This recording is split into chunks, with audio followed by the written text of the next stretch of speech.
In this video, I want to show you how to replace the fog light on this Ford F-150. I'm showing you the driver's side, but the same procedure applies to both. Let's get started. Looking from the back side, you do not have to remove the wheel for this, but if you do turn it to the side, it does give you quite a bit of clearance. I want to unplug the electrical connector while I'm here, so I'll pry on these two tabs backwards and pull this out, and then we have to unthread this Phillips head screw. This is also the adjuster, but it's also one of the retainers for this fog light. So with a Phillips head screwdriver, unscrew it all the way and remove it.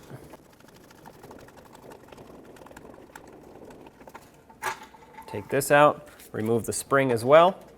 The new fog light should come with new hardware. Now on each side of the fog light, you'll want to stick something flat.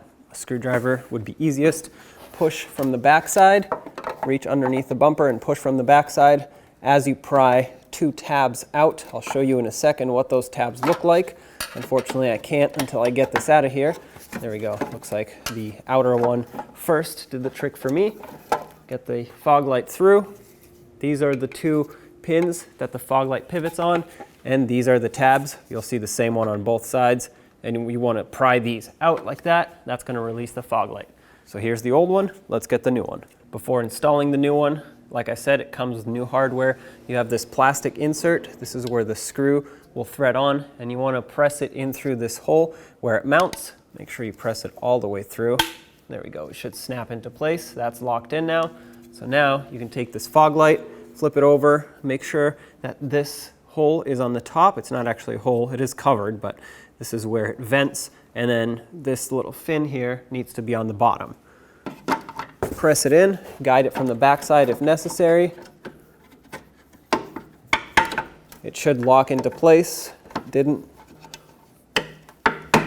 There we go. Once it's locked in, it should pivot up and down, but it's not going to want to fall out if you try to press it. If you wanted to transfer over your old bulb, turn it counterclockwise. It should unlock and then remove it from the fog light, just like this. But this would also be a good time to install a brand new one. If you were to use a new bulb, you'd need an H10 bulb. If not, just put the old one right back, line it up, turn it clockwise to lock it in. That's it right there. Let's plug it in since we're at it. Make sure the connector clicks, and now let's secure the assembly with this mounting screw. The way I like to do this is aim the fog light down, get the spring in here, and the pressure of the fog light will hold the spring. Slide the screw through and start it in. Then grab your screwdriver and tighten it up.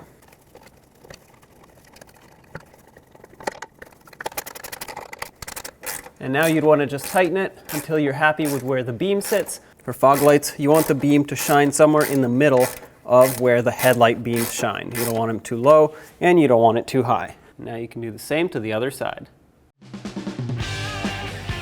When only the best will do, demand TRQ. The only company that lets you view before you do.